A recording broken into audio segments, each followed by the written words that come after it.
Well, welcome everybody. It's so wonderful to see you all here this evening. And I'm very, very excited to have our guest speaker here and our guest curator here in the building. And to have you all here, this is our 9th season of the UCCS Visiting Artists and Critics series.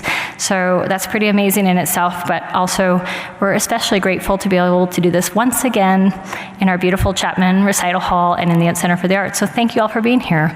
I'm Daisy McGowan, I think I already said that, and I'm the director of GOCA, and it's my delight to kick it off tonight for the season. We have some wonderful talks planned, and you can read more about them on our website. The next one will be September 28th, so mark your calendars to come back in just 12 short days.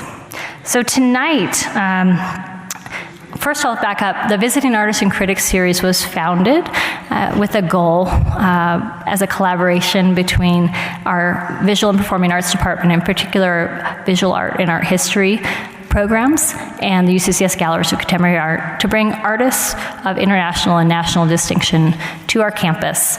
The truth is we were all already doing that, but we were not coordinating it at all 9 years ago. And so we joined forces, and it's been really wonderful. When artists visit, they often visit with classes. Of course, many of you here are from the community. So this program for us really represents that wonderful blending of campus and community, our students having access to some of the top artists from around the country that we are able to bring out here, and many from our own backyard as well, as many of you have experienced over the years. And then vice versa for our community. There's nothing I love more than going back to school and learning from artists and from critics as well, which our speaker tonight, Dominick Lombardi, is both an artist and an art critic. So we're very lucky we have the total package for our first speaker of the season. So I'll introduce Dominick to you. And I do want to first give a shout out to T. Michael Martin. Michael, I'm not sure, there you are. You came out from Kentucky, so Michael is our guest curator for the exhibition, and I hope you'll all join us afterwards for a reception in the gallery.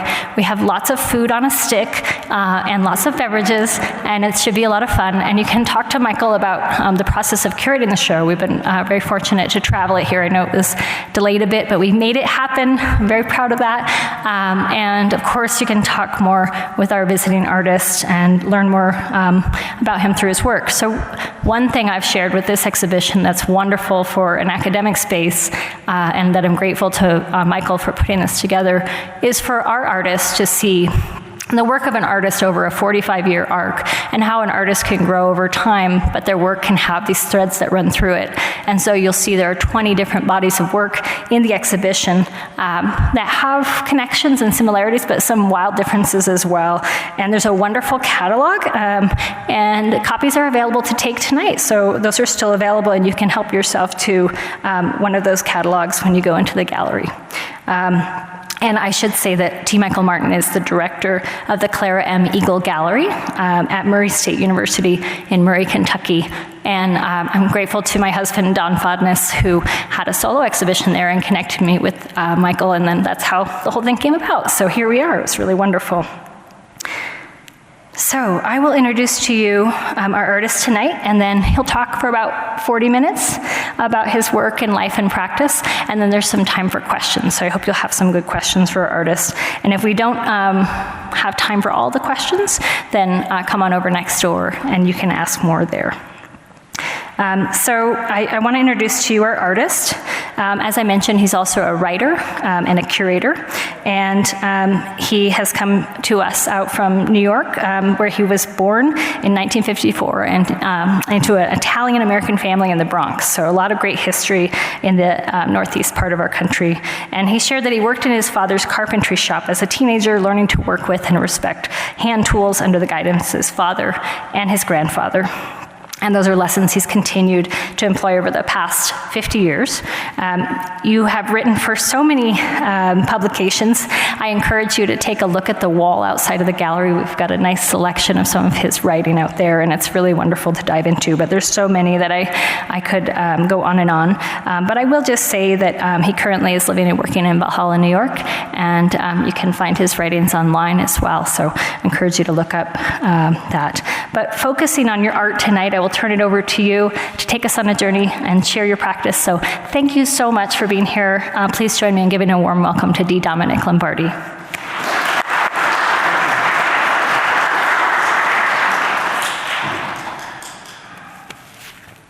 Hi. Just in case you're wondering if I'm nervous, yes. Okay, so this is, all right. Well, before I begin, I just began, let me go back. I just wanted to say a few words of thank you, first of all, to Daisy McGowan for taking this show. It's a massive undertaking because the uncrating, the installation, the amount of work, and I'm just so delighted to have it here. It looks really incredible. I think you're out there. Did you disappear? Okay, thank you. Thank you. I can't really see too well, but Stephanie Von Fange, I think I'm saying that right, for all her help, and the students that uncrated and installed the exhibition.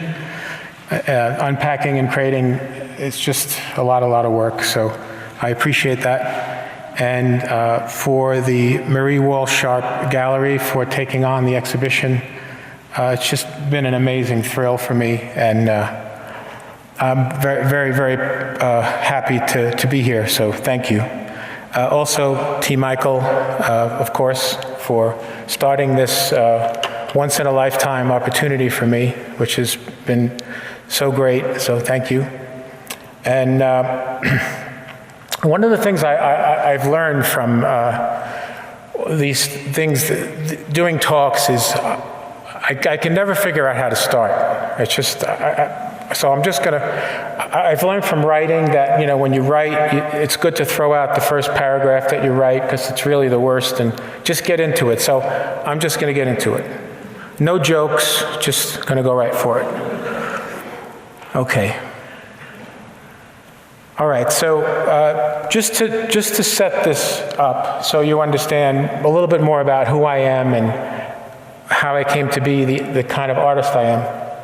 When I was about 3 or 4 years old, my parents, in those days, in the late 50s, there was an encyclopedia salesperson that came to your home and asked if you cared about your child's education, you would buy an encyclopedia. So my parents did, so they bought an encyclopedia.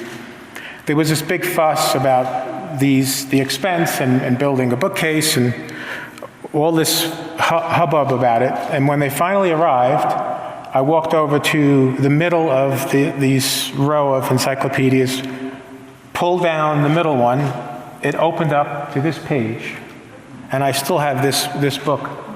And I saw on the top left Picasso's Guernica, and I had only seen really mundane, very saccharine children's books at the time, and I couldn't quite figure out what I was looking at, but I knew it was something special, and the effect that it had on me as a small child was pretty powerful, and that stuck with me for a very long time. It ended up that I discovered that this painting was in the Museum of Modern Art until 1981, and I was able to visit it a number of times until it went back to Spain. So that's the highbrow. So I'm very influenced by highbrow, which is museums, and lowbrow, which is popular culture, and I'll get onto that now. So our media as a kid was TV, radio, newspapers, magazines, movies, and comic books. That was the media. So I was a kid, I got interested in comic books. Later on, about 10 years after I found this painting of a reproduction of Guernica, I discovered Zap Comics. I don't know if most of you are too young here to know. Very scatological, very politically incorrect, but very, very funny and weird and a totally different world. It just freaked me out. But anyway, I went through them, read them, and again became interested, I guess I didn't realize it at the time, with lowbrow culture or underground culture or counterculture. All right, so to further set the scene, again, I'm in my young teens. Pop art is taking over from abstract expressionists. Leo Castelli was probably the greatest dealer at that time. He had Ivan Karp working for him, who would later open OK Harris in Soho. He had Ilana Sonnabend, who was his wife at the time, who's also opened up Sonnabend Gallery in Soho. And it was just a very exciting time for me to know that I wanted to be an artist, and New York was what many people thought of was the center or the art capital of the world. Also at that time, there was a mixture of minimalism, conceptual art, and performance art, which Leo Castelli also embraced and also exhibited in his gallery. Because of the saleability of those types of works, they didn't do as well as the pop artists commercially, but they still had a tremendous influence on the New York art scene. And if you'll notice now, and it's very different today, in those days, everything had to have a label, minimalism, conceptual art, pop art, they had to be categorized. It's very, very different today. And when I was younger, I really felt that I needed to be something, but I could never figure out what it was. So anyway, I never did. So the biggest show at that time for me, as a mid-teen, was the Responsive Eye at the Museum of Modern Art, and this was op art or optical illusion art. So these were flat paintings that were painted in such a way that you would look at them and they looked like they were wavy, or they would create things with your eyes, and just the optical experience was very, very powerful. And Bridgette Riley, who you see in the top there, was probably the foremost op artist at that time. Very, very, very incredible work. And that left an impression on me, as did the other art forms, but they did not affect my work. It gave me a feeling that art can do something very powerful. It can make you feel something. It didn't have to have music, it didn't have to have sound, it didn't have to move, it didn't have to have a backstory. You just look at it and you just felt something from it. And I'm getting more and more excited about the art world, and I can't wait to get involved. Okay, so if New York at that time, in say 1970s, was the epicenter of the art world, as some have said, Soho was the epicenter of the epicenter. So that Soho, if you don't know, the So is south and the Ho is Houston. So it's a section of Manhattan that's south of Houston. It's like Tribeca is the triangle below Canal. So it's that area. It's most famous for its cast iron facades. And as you can see, I don't know, you've all been to New York, right? Or many of you have seen images of New York in the past few years. Look at that street on the bottom left there. There's one car parked there. That's Soho. And that one car has about 5, 10, 15 people standing around. And that car is not going to be there at night, because that car is going to have its tires stolen and its doors stolen and its windows broken. So that was Soho in those days, but it was the best place for artists to have studios, for galleries to open up. It was cheap rent. You can have a 2,000 square foot apartment for $300 a month. It's just an incredible time. So the artists came in, the galleries came in, and that became the epicenter. This is where Leo Castelli had the gallery, who I mentioned before, Ilana Sonnabend, Nancy Hoffman, Louis K. Mizell, OK Harris. They were all on West Broadway, south of Houston Street. By the end of 1970, there were 100 galleries in Soho. You can imagine that.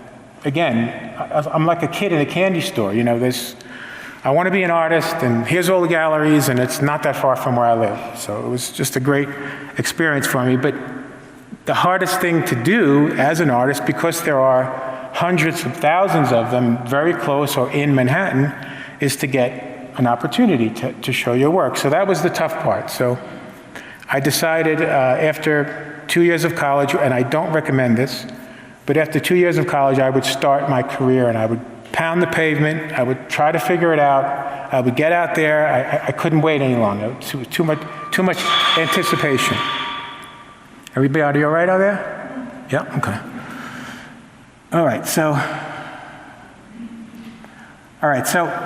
finally, I'm starting in 72-ish, 71, 72, starting to go to the galleries, to 1979, that 8 years, and I finally get my first one-person show. It's on West Broadway, which is great. The exhibition had a review, and the reviewer, who I thought very smartly, said that my paintings were convulsive, obsessive, which I think that's actually really sums it up, because at that time, and I think I explained it to somebody earlier, I was painting differently every day. So I had a little tiny brownie camera photograph. I used that as my study. And then every day when I would walk into the studio, I would paint a different section of the painting in a different way, a different approach. I would do patterns. I would make it surreal. I would make it expressionistic. I would make it minimal, conceptual, whatever I felt like that day. So it became like a diary. So one of this painting is in the exhibition, which I'm sure many of you have seen. And my wife and I, Diane, who's my #1 supporter, and I couldn't do any of this without her, so thank you, dear. We went back to the exhibition about a week after it opened. This painting is not in the exhibition, but it was from that same time. And it's called Listening to the Radio. And we went to the gallery, and there were 6 or 7 people sitting on the floor, like in a semicircle, staring at the painting.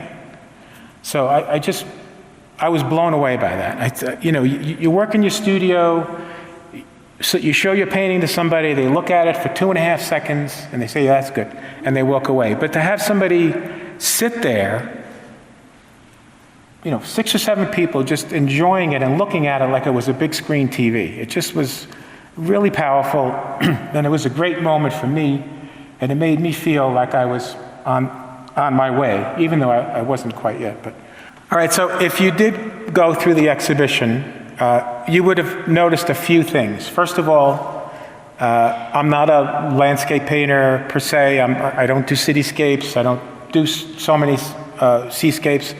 I'm really interested in people, their faces, their attitudes, their behavior. So this is just a quick overview of some of the faces or heads that are in the exhibition in the gallery.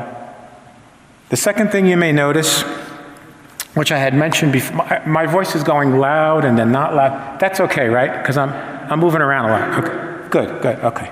All right, so the other thing you may notice is my interest in, again, my continued interest in highbrow and lowbrow, how I feel that they're equal, that it brings more people to the dance, as more people can understand it, if you can make things that seem familiar in some way.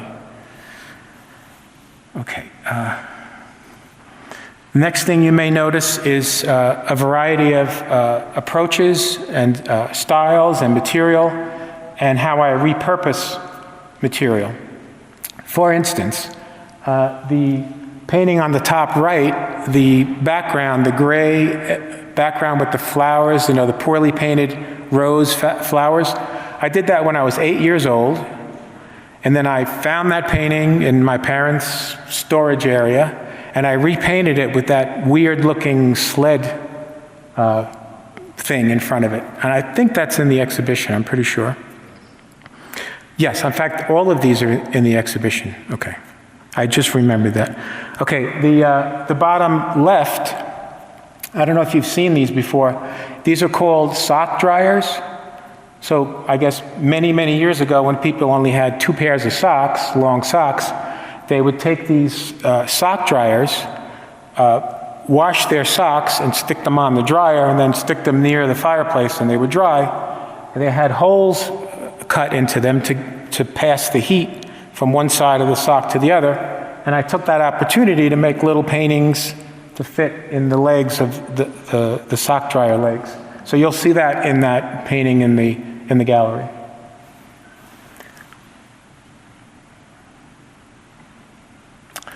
Also, what I find really important for myself is how drawing inspires my painting inspires my sculpture, and my sculpture inspires my collage, so that I have different ways of making things in a way that I can keep my interest, entertain myself, and keep myself focused on a variety of different ways of approaching art making. So the drawing on the top left is part of the heads, the black and white head series out there, which I think there's almost 1,100 indie ink heads I made over the course of about 3 years.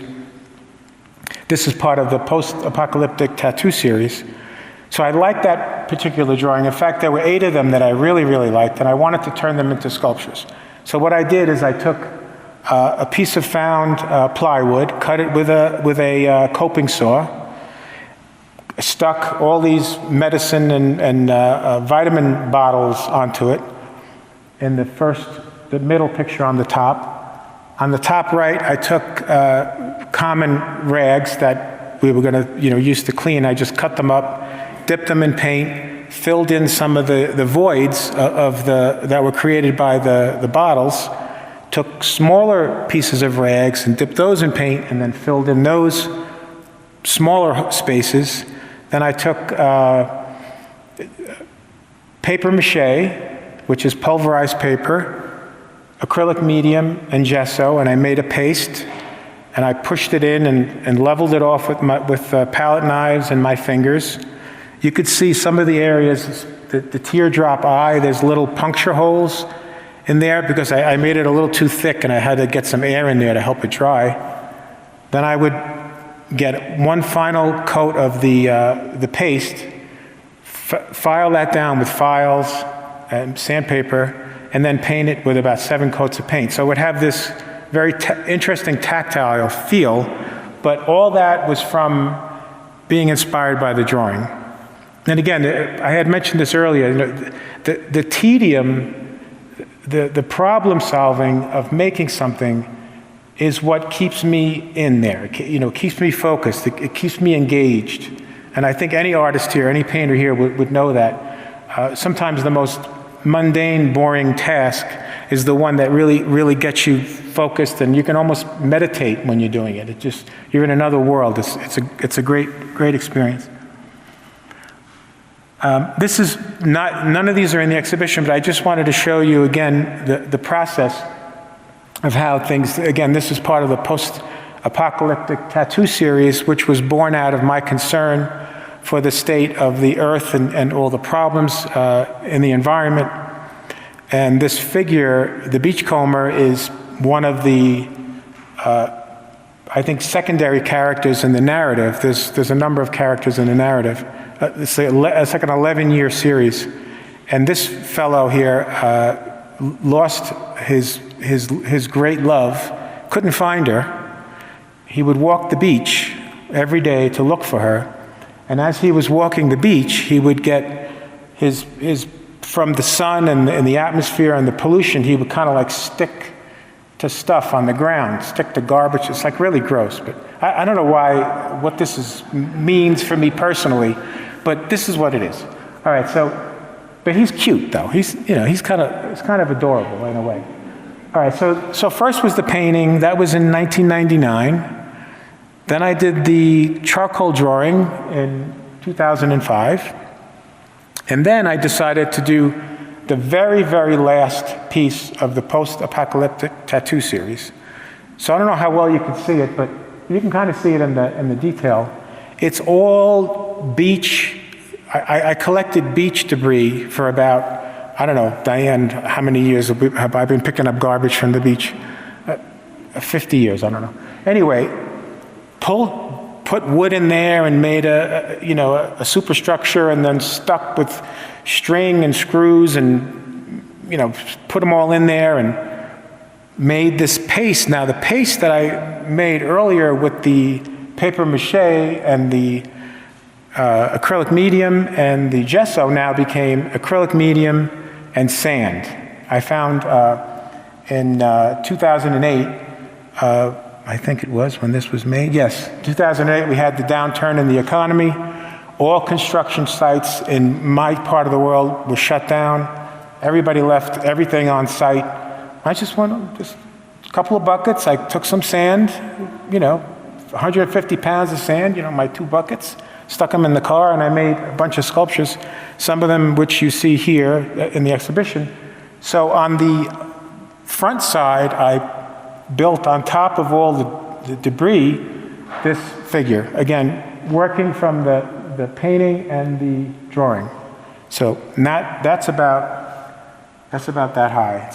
It's a big piece. It's as big as it looks. It's not huge. In New York, you couldn't fit half the things that we see in the galleries in this space in New York, but it's big for me.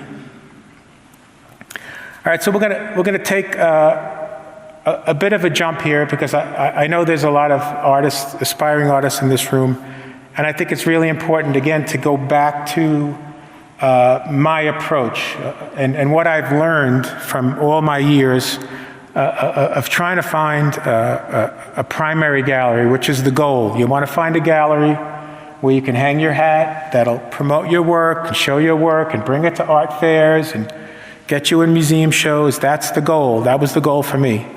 So just to let you know that there's many, many types of galleries, not just that commercial gallery.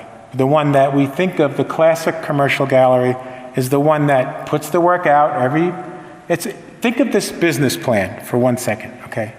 You have a store, you pay this is New York, you pay $50,000 a month to be on the street.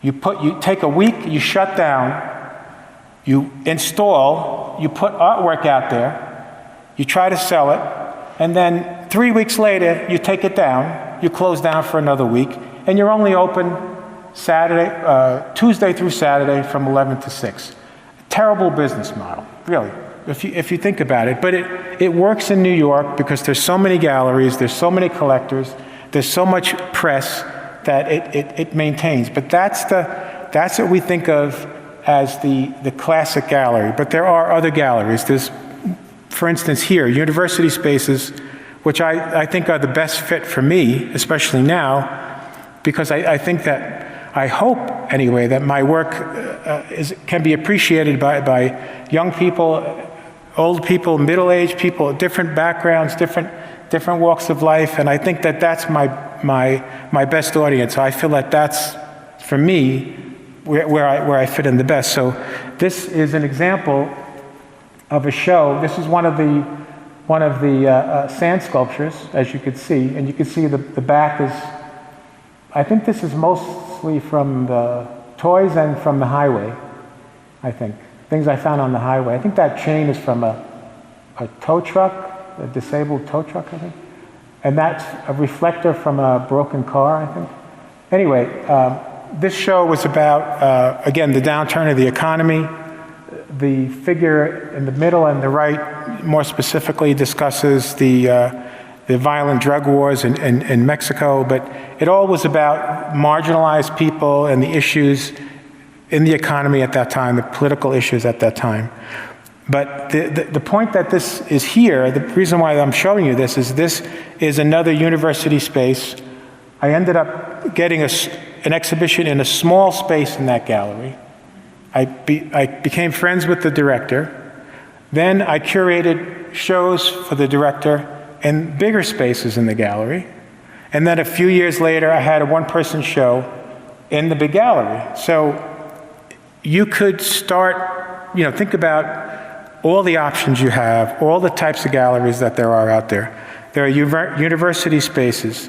There are cooperative galleries. Cooperative galleries you may have heard of these, where 10, 15, 20 artists get together, they pay the rent, and they show their own work. Sometimes they have an outside artist come in, but basically that's how they do it.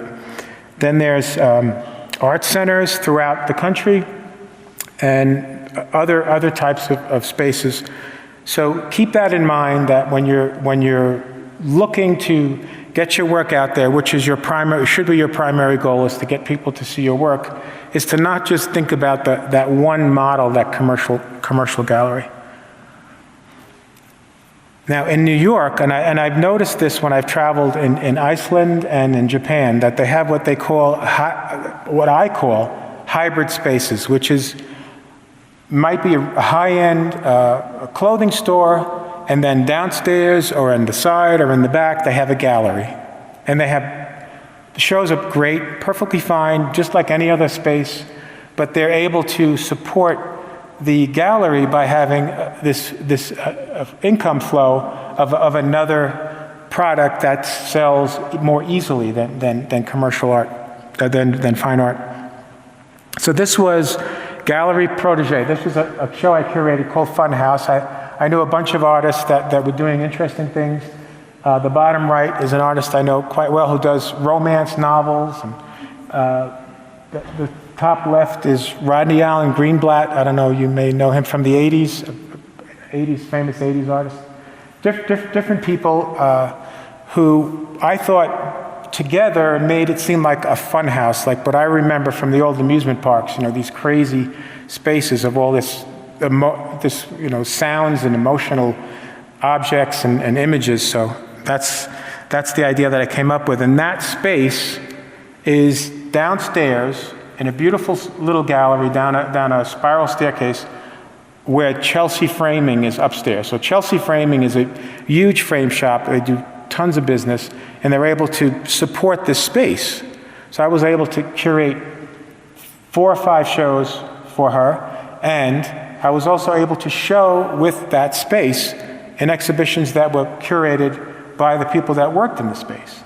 So I had a nice little relationship with them, and it gave me opportunities, again, because when you work in the nonprofit, and this I considered a nonprofit because you don't have to worry about sales.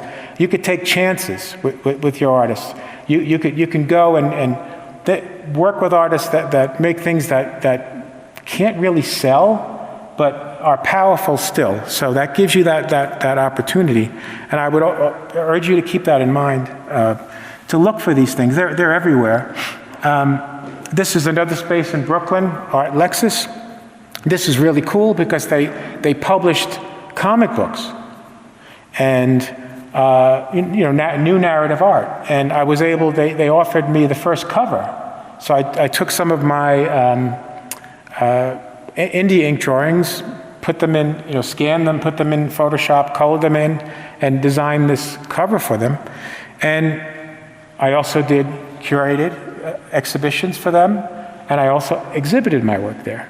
Again, they had the publishing business, they had the printing business, they did posters on demand, they did books, they did catalogs, but 80% of the space was this beautiful little area in, I think it was in the Dumbo area of Brooklyn.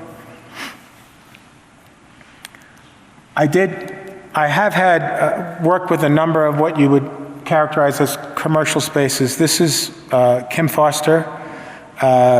This is a space in Chelsea. Kim really went crazy for my sand sculptures. And as often is my case, when I get tired of something, I change. And she wasn't happy about that, but she stuck with me, and I do appreciate that. But what's important to know, and the reason why I bring up Kim is I met Kim in 1995 in Soho, and she picked me up in 2010. That's 15 years. Now, good thing to know here is I didn't wait for her to make up her mind.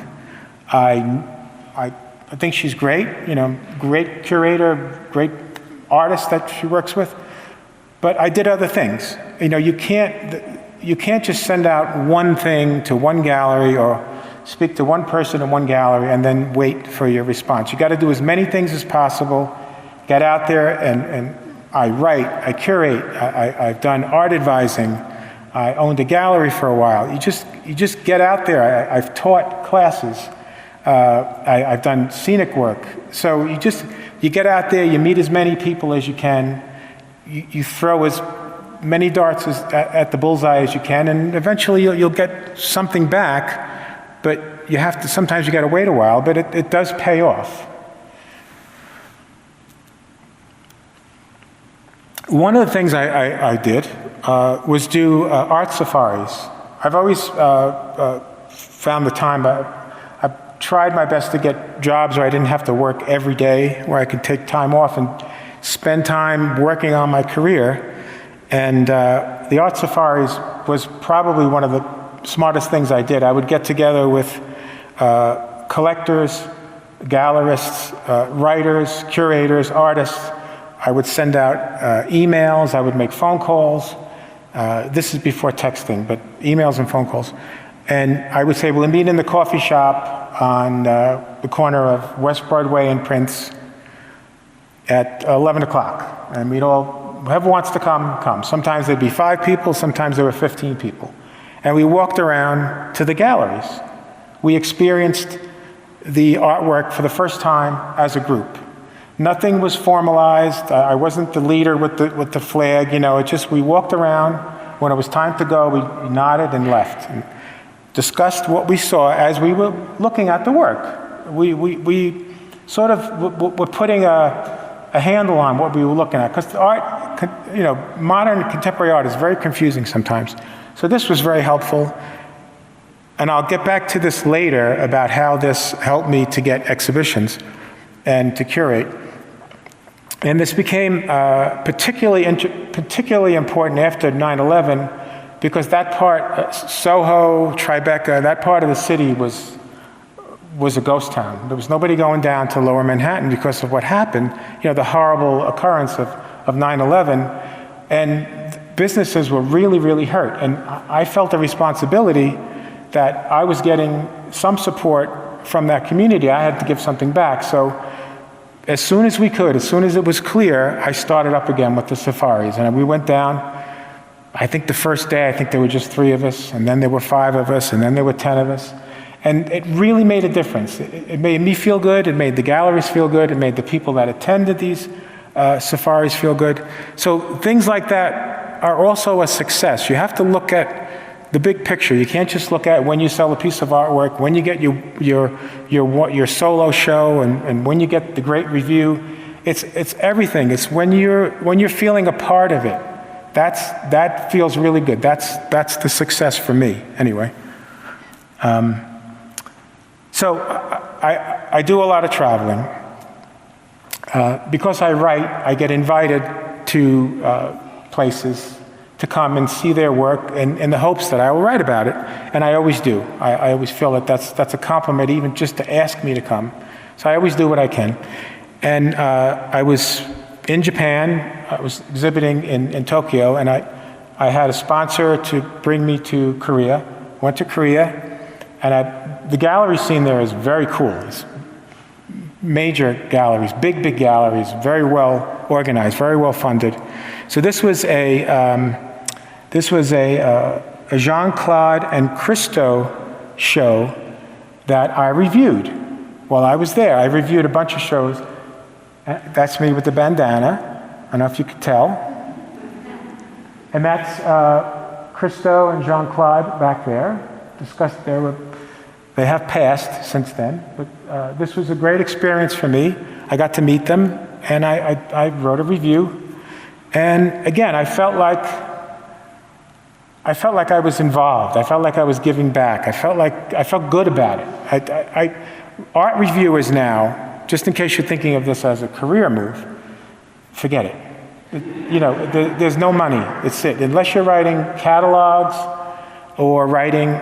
Museum, you know, when you do the audio thing in the museums, that's a good paying job. That's it.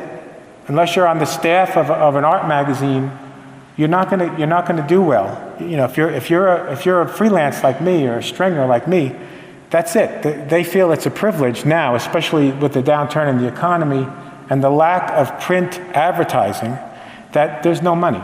You can't. There's nothing there. So you do it for the love.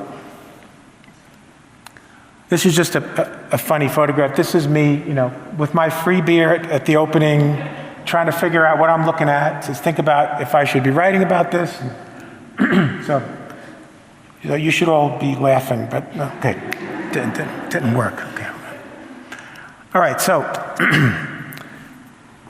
so here's how sometimes things fit together. Okay, so we're doing the safaris. We're in Soho. It's the late 90s. I go to the Workspace Gallery where Leslie Heller is the curator and director. We get to know each other. She's impressed with me and my efforts to bring people down. We stay in touch. 2006, 7, 8 years later, she decides to put me in an exhibition in her space with R. Crumb, who started Zap Comics, which was very cool for me, which I mentioned earlier as an early influence, and Peter Saul, who was one of my favorite artists. I don't know, you may not know who he is, but great painter. And it was like an aha moment. This is what it's all about. This is the community. This is who we are, right? A couple of days later, I meet somebody for the first time, Jermaine Keller, who's a writer. She asked me about, you know, what's going on. I said, oh, you know, I just got in the show in the Workspace Gallery, Leslie Heller, you know, Soho. She goes down, writes about the show, and uses my image for the article in a magazine I never even heard of. Who's heard of Zing magazine? I know, but it's like this thick. It's like a culture magazine, you know, great high-end culture magazine, and it all just fit together. It's amazing. You just keep plugging away, just keep doing things. Put yourself out there. You know, I know I've said it too many times. All right. Okay. So here's another. So the story continues. Okay.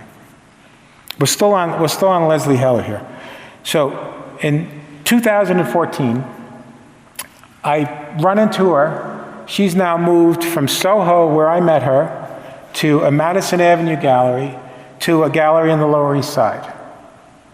We click, you know, how's everything, you know, how's the family, blah, blah, blah. She asked me to curate a show. I curate a show, it's called Shaky Ground. I asked, are you cool if I'm in it? She said, yeah, no, I want you in it. So I put my work in it, and it was, as you could see, a big success, great turnout.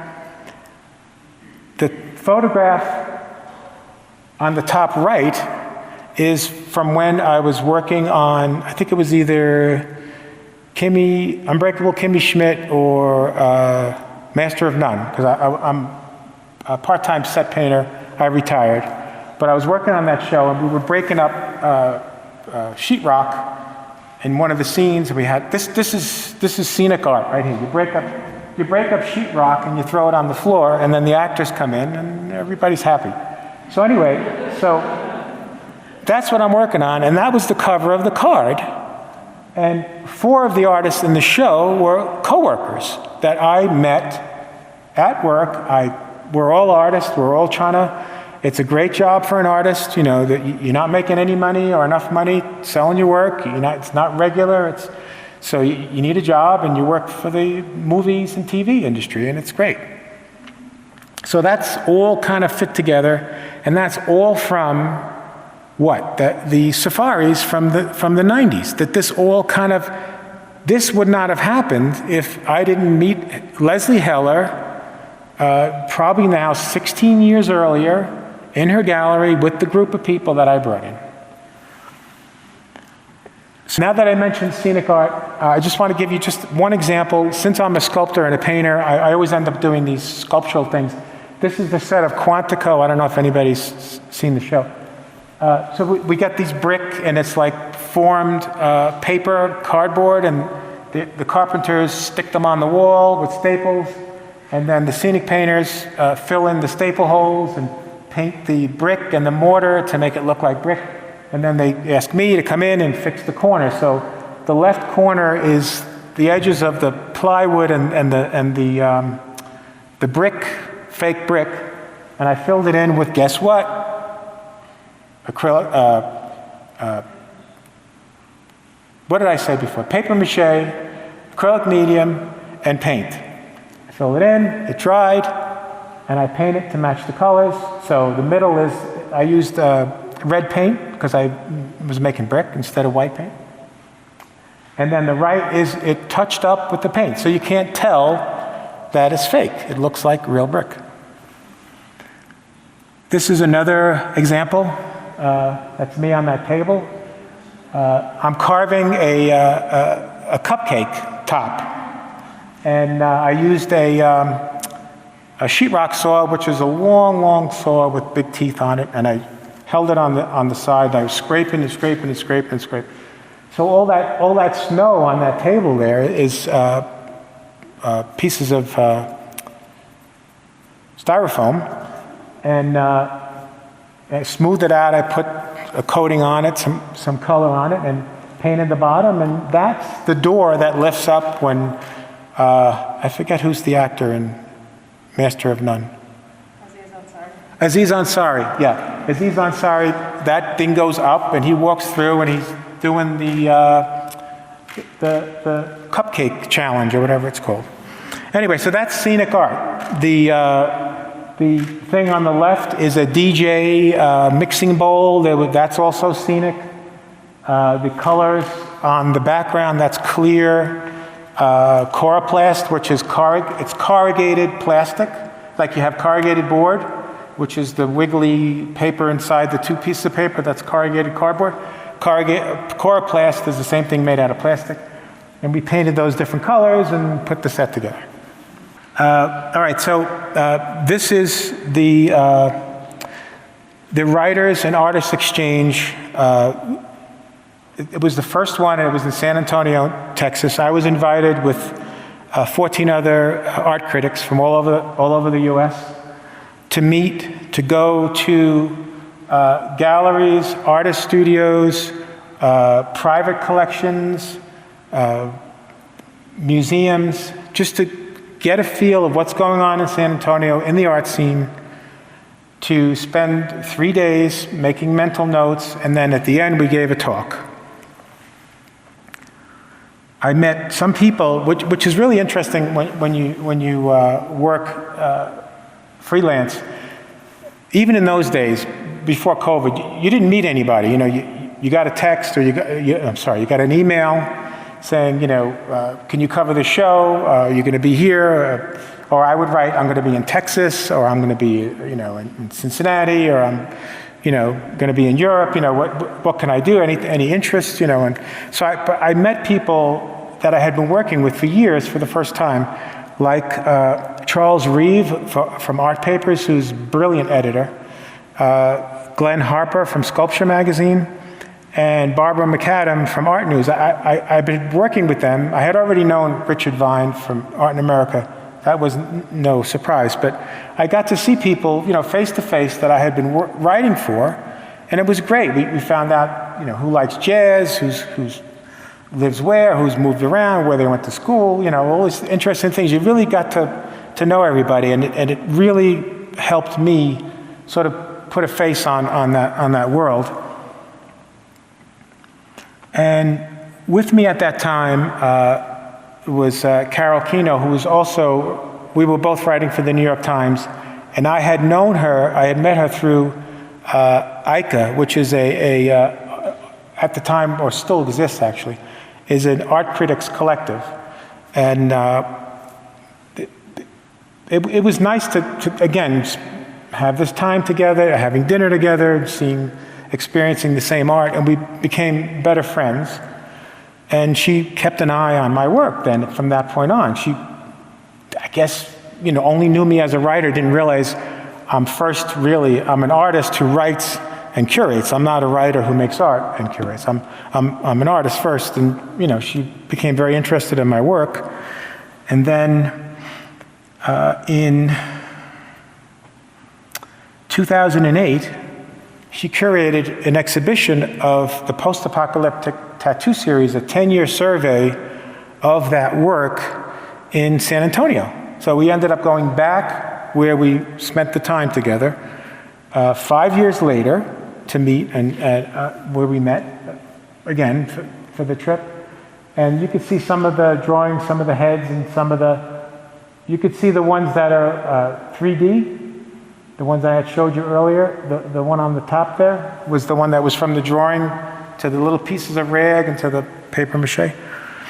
Great turnout. The San Antonio has a really, really good thing going there. A lot of people are really interested in the arts. And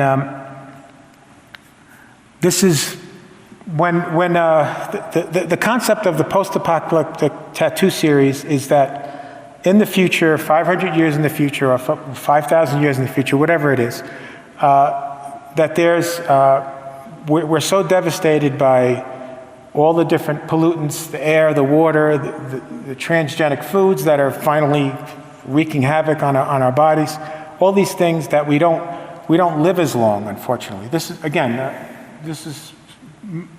I'm not a bad person, but so we don't live as long. So what happens when you don't live as long? You don't get the life experience of traveling. Like if things are so bad, if the earth is so bad, you just need to survive, right? So the idea was that the images of the post-apocalyptic tattoo series were generated by a future tattoo artist.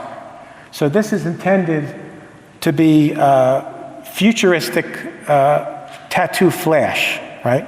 So when I brought, I think it was 250 or 300 drawings and paintings and sculptures, and some of the drawings were this big and some of them were this big, and sculptures and paintings of different sizes. They came in all these boxes, and we had 7 volunteers, and I explained to them as best as I could that this room has to look like there's a tattoo artist, and this is his or her studio. This is where they work, and this, when you walk in to work with this tattoo artist, these are the things that person can do. That these are the things that the tattoo artist can put on your skin. And I left, and this is what they did. Carol was in charge, this curator from, who's again, co-worker from the Times.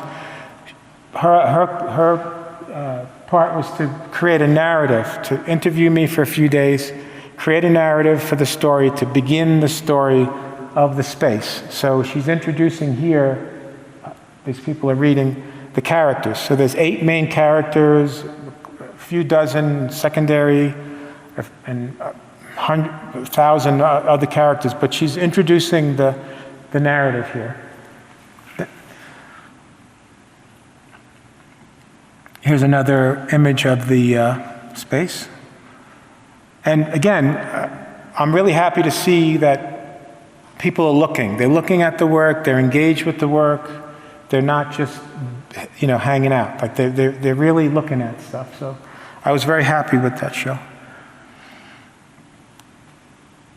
That show traveled. We didn't have enough of a budget at that time to create there's a comic book catalog in the exhibition. We didn't have enough in the budget at that time to make the catalog, but when it traveled to the Housatonic Museum in Connecticut, they got a grant, and we made the comic book catalog. And the narration that Carol had written, and some of the things that I had said about the work, those are in the voice bubbles in the characters. If I was finally able to tell the whole story, to put the whole thing down in this catalog. All right, T, here we go. You ready? How did we get here? I met T. Michael, a visiting artist and critic at Virginia Commonwealth University in 2005. I think it was my first trip there. I think I had gone there a few other times since, but and I was very impressed with his work, with his professionalism, with his confidence, that we stayed in touch. It was just somebody I felt that I need to keep in touch with this guy. I met other graduate students, others I stayed in touch with, but no one was as much on the ball as Michael was, just responding, it was just the right person to stay in touch with. A year later, in 2006, he opens an art gallery in Knoxville, Tennessee, called the Basement Gallery, and asked if I would send some work down. And I did, of course. I was happy to participate because I knew he was going to do, a good job. He was going to get good artists, and it was going to be a great show. And it got reviewed, and the photograph they used, thankfully, was of my work in the exhibition. Had a very, very good review.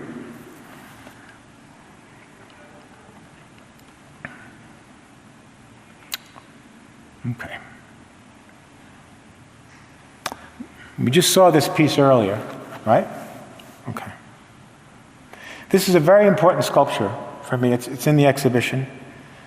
This directly relates to my relationship with my grandfather, who was a carpenter, who I worked with as a child in his shop, in his woodworking shop. And he was really the one who, as my father did, taught me how to handle a hammer, a saw, a chisel, just how to not hurt yourself, but how to use it correctly, how to take care of your tools and use them properly. So when I was making this piece, I used some of the things that he gave me. He had fashioned this metal handle of a broken ladle. That's the nose that's coming off I guess you can call that a nose, off that face. And I added it to the sculpture. And he also taught me the difference between metal screws and wood screws. And there's one of each in that sculpture. And it really was the ability of me to be able to carve this piece out of wood came from that time, really came from his understanding of how to work with wood. You work weak to strong. You come in from the weakest part and you go into the strongest part. So that's how I was able to carve these shapes without breaking them, to make that ball and to do those different things, and painted it. And all right, so that's that. So about, I think I just skipped something. In 2007, T. Michael Martin curated a show in Chicago called Depiction, I think, and requested this sculpture, I think, and maybe one or two other pieces. In 2007, they went to Chicago, went well. I didn't think much about it, right? Kind of just, it happened, it came and went. Very happy to do it, but I kind of forgot about it. 10 years later, I get a call from Lichtenfire Gallery, who I had been working with as a curator and an artist in the Lower East Side, from Priska Juska, who was the director and owner there. And she was doing a show called Past as Prologue, or the Effects of Modernism on Contemporary Art. And she felt that some of my work from that period, and some of the sculptures are out there, fit her theme. Okay, now the two shows that I had done just prior to that was Sports for Nugan, which was a show about sports in art. And if you're a curator, this is the tough one, okay? This was hard, but it worked out really well. I did another show called Raid Envy, and you can kind of see Diane there on the right. And again, the beauty of doing these curated shows is to work with artists that you haven't worked with in a while, artists that you appreciated, like Joan Waltermath was in Rada Envy. If you have time, you should check her work out. Very, very excellent artist. So anyway, so she asked me for these sculptures, including Self-Analysis, which you've now seen twice. Okay, so it's on my fireplace mantle. When I got that phone call, well, it's no big deal, I'll get it. It's on the mantle, I'll pack it up, I'll bring it down. It's gone. The piece is gone. This piece that related to my grandfather, this piece that was really a pivotal piece in my carving career, is gone. I'm thinking, somebody stole it, where is it? You know, I'm going a little crazy. I looked at the date that it was made, which was, I believe, 1989, I think.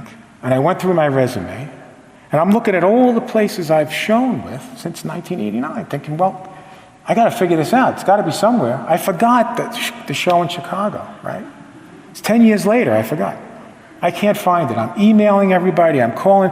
I'm trying to be like cool, you know, like I'm not freaking out, but, you know, where is it? You know, you must have it. You know, you got to give it back to me. You're making me crazy. All right, so this is going on now for, I don't know, Diane, a week? I don't know, something like that. I'm fit to be tied.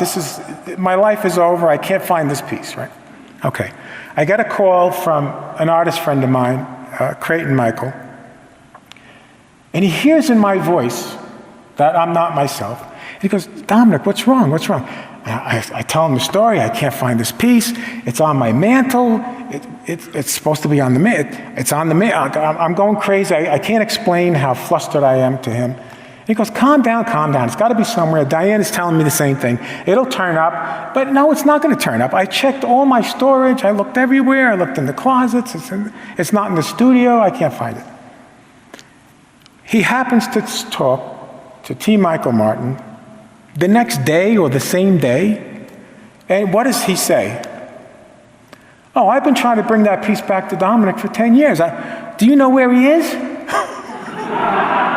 So, okay, thanks. So there you go. So that's how we ended up here, you know. He came up, he was delivering work from an artist that he had in the gallery from New York, who did not live too far from me. I think it was Portchester, right? While he was coming up, I asked if he said he'll bring up the piece, no problem. And then I said, well, what are you doing now? You know, I go back to my normal mode, right? What's going on? What's new? You know, what are you making? So he's showing me in emails images of his work. And I'm working on a show in Narragansett called Where to Draw the Line. And I needed a piece like what he was doing because I didn't have anything like that. And that's T. Michael's piece on the right. And that's the roster of artists that was in that show. So that kind of fit together beautifully, right? I mean, it was just like kismet.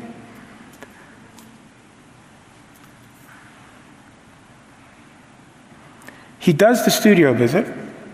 Well, he drops the work off and asks if he could do a studio visit. Takes a look at what I'm doing. We catch up. I tell him how much I'm curating, what I'm writing, doing this, doing that. And he asks me a couple of questions. Would you like to curate a show? Would you like to do a show? Well, I want to do something at the Clara M. Eagle Gallery in Murray, Kentucky. So I said, let me think about it. I thought about it. And we both kind of worked together and came up with this idea to do a one-person show, which was the best thing that you could ever do for an artist, is to have them show their career over 45 years. It worked out beautifully, and that's an image of the space and that great floor, which I know is a pain in the butt. But. So Donald Fodness had a show at Murray State. Daisy McGowan went down to see the show, check out the show. T. Michael Martin saw the similarities in my aesthetic, my sensitivity with Donald Fodness. I guess they saw the catalog at the time, and she liked the show. She thought it would be good for the space. And we ended up here, and that's how we got here, which is an amazingly lucky, wonderful, incredible space to show, and such a beautiful part of the world, and I'm really so happy about it. I can't begin to describe how incredible this experience has been, and I'm getting choked up here. But anyway, you know what I mean. All right, so I finished that story. Oh wait, the show at Murray State was called Transmogrification. I'm going to ask you what that means later, if you're still here, okay? If you're an artist, don't throw out the old work that you don't like. Save it. You may use it, you may reuse it. I have tons and tons of examples in my show of how I've reused work that was okay, not too crazy about it, but I rebuilt it. So this is I have two new pieces to show you. This is one. So you can see on the left is the guts of the sculpture. The middle is the sand sculpture, which I totally changed to, I went from the sand back to the paper mache, acrylic medium, and gesso. And this is another one that I did. The top row is from 2009, a sand sculpture with different parts of telephones and stuff, and computers, and adding machines. And then the bottom is its current form, which I just finished a couple of days ago. And I think there was a press photo of me working on this. I think I sent. Anyway, that's it. Thank you.